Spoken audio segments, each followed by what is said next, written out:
Excitement in Kuriga community as students reunite with parents 22 days after abduction.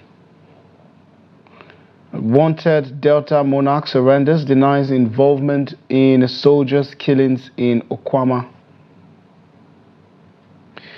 Gombe man walks over 9 kilometers for free Ramadan meals amid food shortages. And on the international scene, Israeli strike claims lives of at least 36 Syrian soldiers near Aleppo. Hello there and welcome to the news update on Trust TV. I'm Sagir Ibrahim.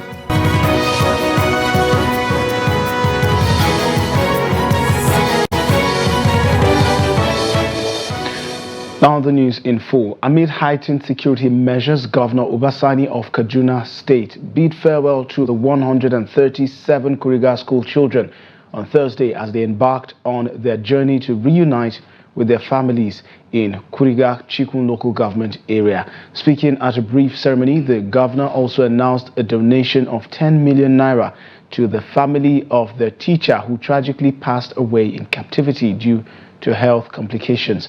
After being returned to Kaduna on Monday, the children underwent psychosocial therapy before their final release to reunite with their families on Thursday.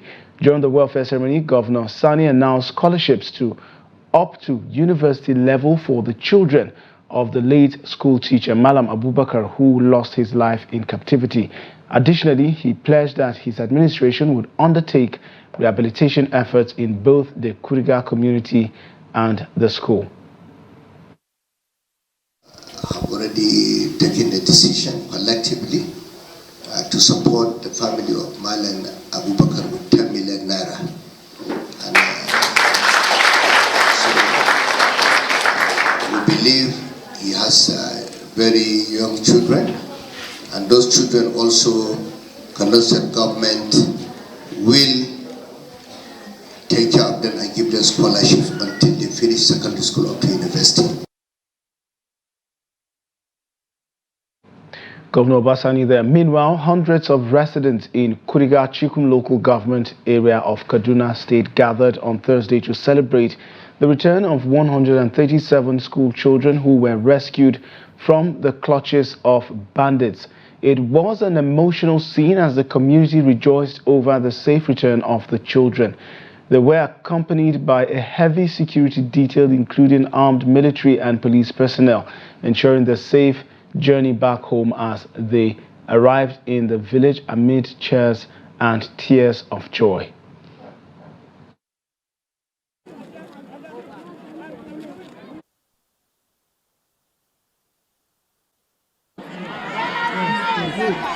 I wish we can stay when they reunite them. Now they join them. And joining us now via telephone is Trust TV's Bello Musa with the latest updates. Hello Bello, welcome to the news update. What developments do you have for us at this moment? As we understand, you've been monitoring the situation from Kuriga community to the government house and now back to the communities where the children have now been safely returned. Tell us a bit about the mood in Kuriga community at the moment. Well, 137 Kuriga school children have been reunited to their families at Kuriga community in Chikun local government area in Kaduna State.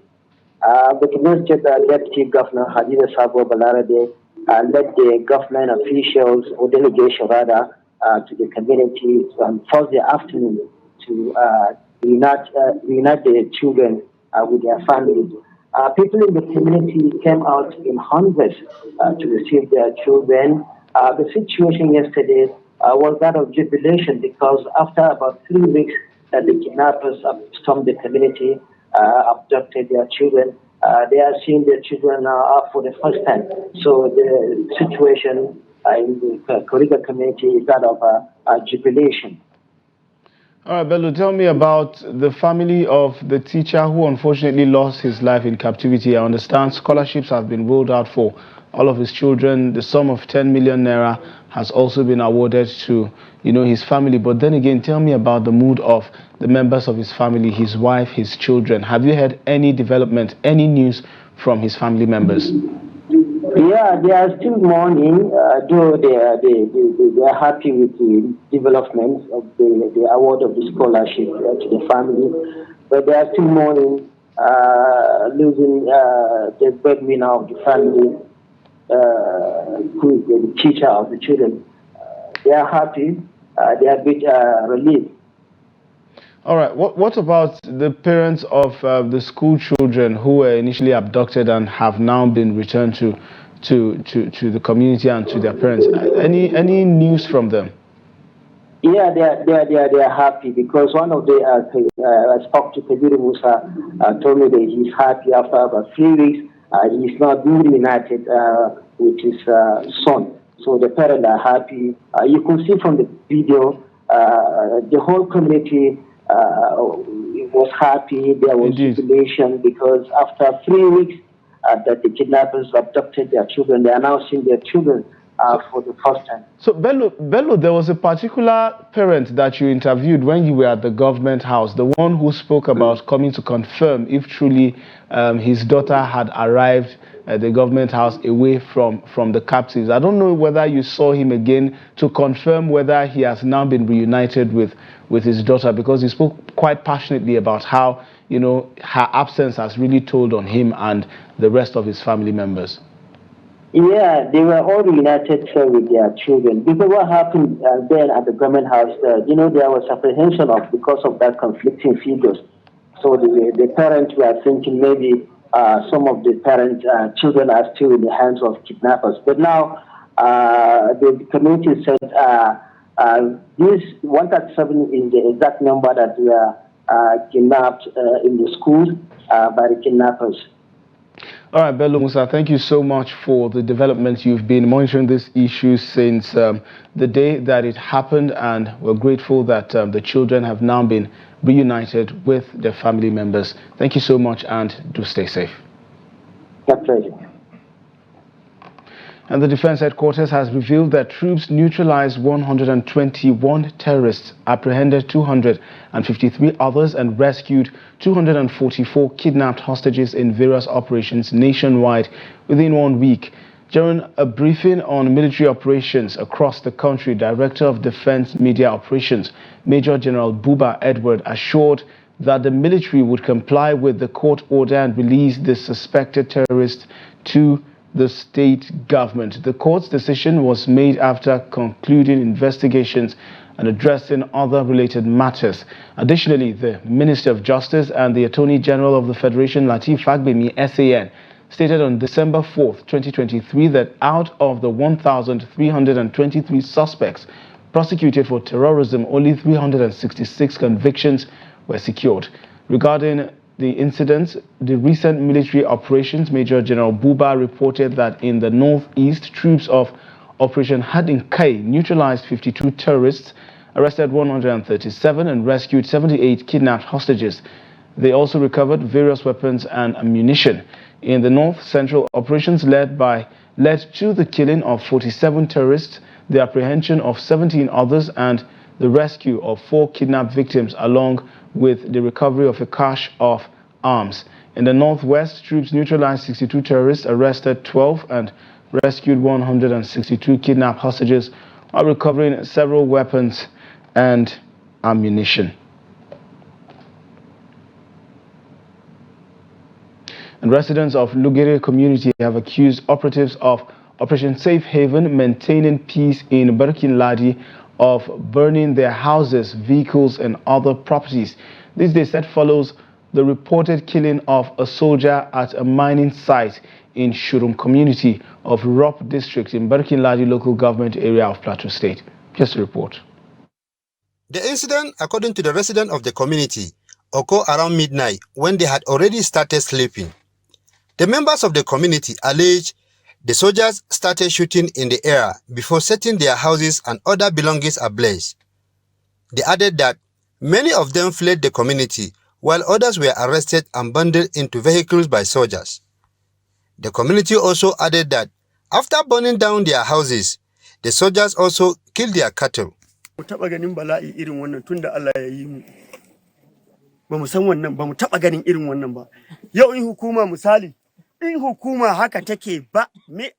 We were sleeping when the soldiers arrived the community. They burned down our houses and vehicles for an offense we have not committed. The mining site where the soldier was killed is far away from our communities. There are even 2 communities close to the mining site before ours. We have never experienced this before. Last month, our cattle were killed, and now our houses and properties have been burned down.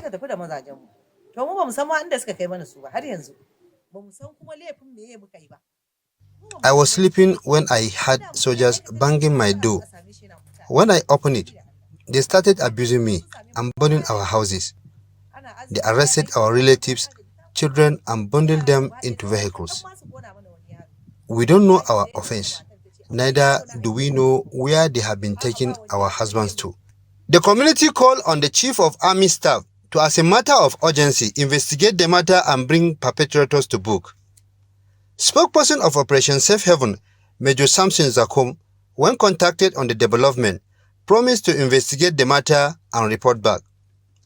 Adon Musa, Trust TV News, Jos. The traditional ruler of Ewu and Urobo Kingdom, Clement Ikolo, who was declared wanted by the Nigerian military in connection with the killing of 17 soldiers in Okwama community, has surrendered himself to the Nigerian police in Delta State. He adamantly denied any involvement in the tragic incident, emphasizing that he had no part in the death of the soldiers who were on a peacekeeping mission to Okwama community. The traditional leader expressed shock at being included in the list of wanted persons alongside the President General of Ewu, Professor Ekpekpo Arthur, and 6 others. He reiterated his firm belief in preserving human life and stated his disbelief in being associated with any act that jeopardizes the lives of others. The government is sufficiently aware of my position. And I am really very surprised and taken aback that my name as the monarch of the kingdom will appear in a list of wanted persons. I have no hands in killings. I have no hands in encouraging anybody to kill anybody. It is against my philosophy as a human being and my faith as a Catholic. It is against it. This is a serious crime against humanity. And I think they need to look at the appropriate places. They need to do a thorough investigation to know all those who have committed this and bring them to book. And bring them that just morning, to the greatest of my surprise, I saw my name on the list of persons wanted in connection with this heinous crime. It is a shock to me because I have no hands. The distributed palliatives have largely failed to make a significant impact on the vulnerable population. Many believe the program targeted urban population as many more in rural communities remain neglected at a time of need. In this report, Hassan Koli tells the story of a man who travels many kilometers to receive free meals to break his fast and feed his family. Take a look. Meet Amadou Galadima, a 49-year-old resident of Jerkum. He has called this place home for quite some time now. Every morning, Amadou faces a harsh reality of having nothing to provide for his family's breakfast. With 13 mouths to feed, the pressure weighs heavily on him. Desperate to ensure his loved ones have something to break their fast with during Ramadan, he embarks on a daily journey of 9.5 kilometers from Jerkum to Dukku, the headquarters of Dukku local government area in Gombe State, just to collect food for iftar. It is a struggle he faces each day, driven by love and determination to care for his family.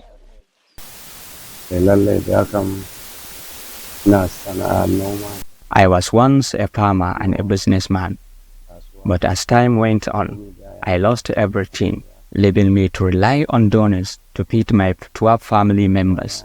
In this holy month of Ramadan, I have to go to Dukku to get food for iftar. I usually ask a favor from tanker drivers to give me a lift. and sometimes I cannot even get one to help me get to Duku. With all this, it is hardly possible for us to get any palliatives from the government. As you can see, all I am getting is from non-governmental organizations. Galadima wishes to have a means of livelihood and help others too. I wish I could get something to depend upon and which will help me take care of my family. Should I get a helping hand, I could do many things like businesses or farming as I used to. I am really not enjoying the current condition and I want to be helping people too. One of the non-governmental organizations engaged in such programs expressed the urgent need to include many more individuals in the Ramadan feeding program in Duku local government area. They emphasized that there is a significant number of people are in desperate need of assistance during this time. So now we usually have like 350, 380 iftar meals.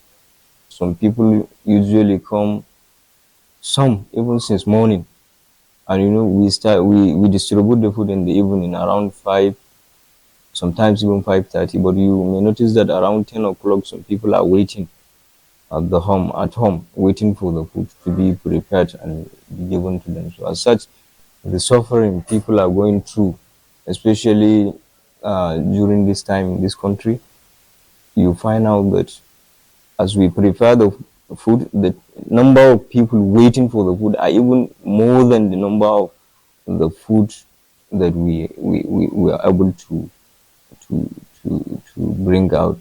The current situations appears to suggest that the recent feeding program and palliatives initiated by the state governments have had little to no effect on alleviating the hardship faced by Nigerians. A report from Global Partners and the Nigerian government indicate that a staggering 26.5 million Nigerians are projected to experience food insecurity this year, highlighting the severe state of poverty and hunger in the country. Hassan Kohli, Trust TV News, Gombe. You're watching the news update on Trust TV. Coming up shortly. As part of events marking this year's Tuberculosis Day, stakeholders shine a light on decaying healthcare systems. This and of course more news after the break. Join us again.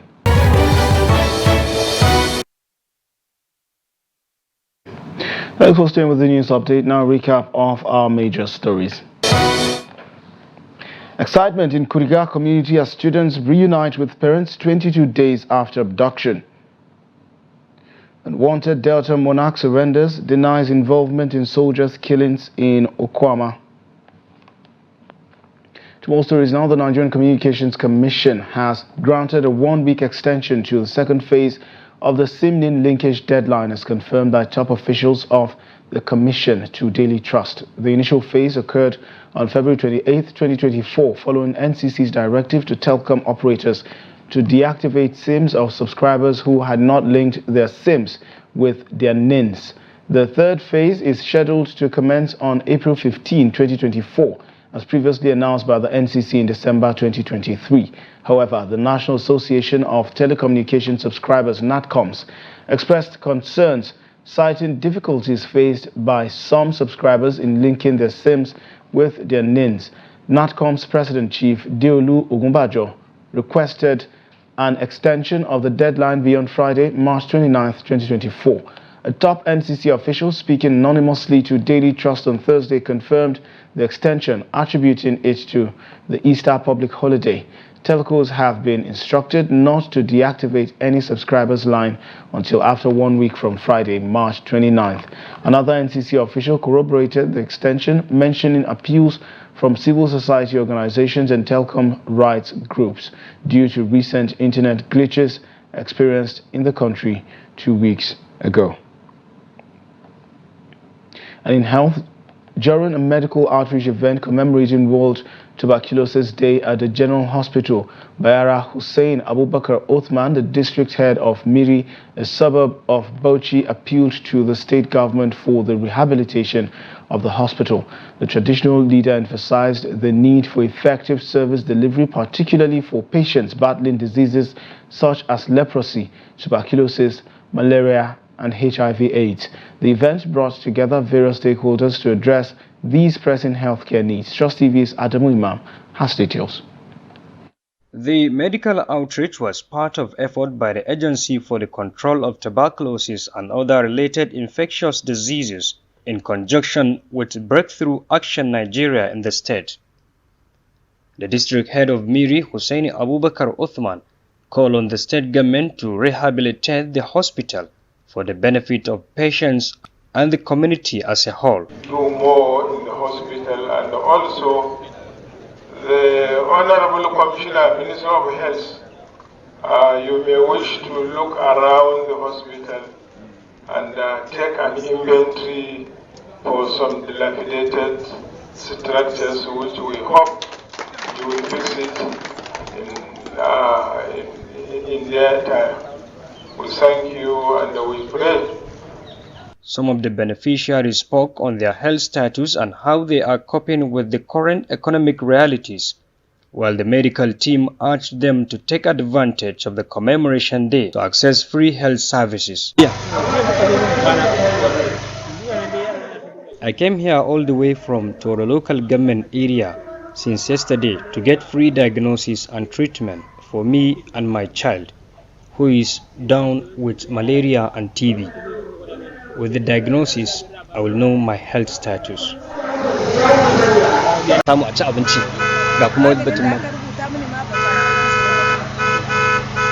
I couldn't buy the medications that were prescribed for me because I have no money.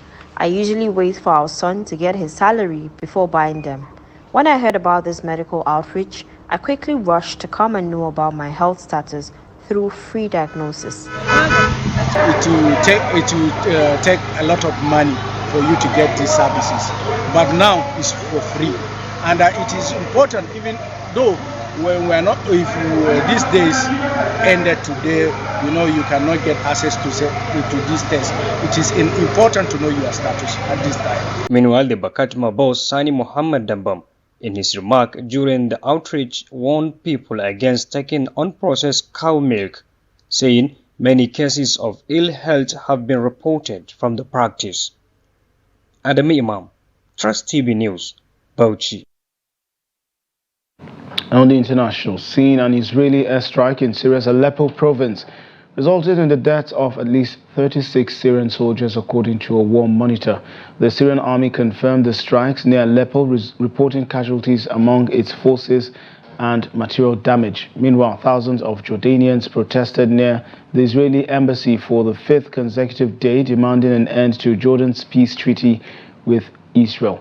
In Gaza, the Health Ministry reported that since the start of Israel's offensive, 32,552 Palestinians have been killed and 74,980 wounded.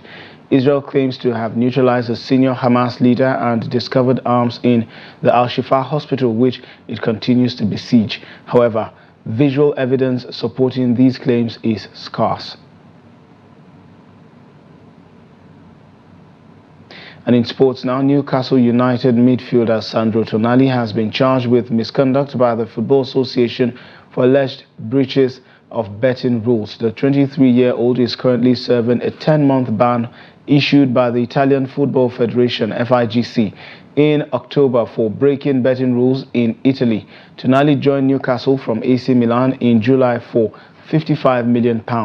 The FA alleges Tonali broke its rules by placing a £50 bet on matches between 12 August and 12 October 2023. Tonali was banned by the FIGC for betting on matches involving his teams Brescia and Milan, and FIFA later granted the Italian Federation's request to have the ban extended worldwide.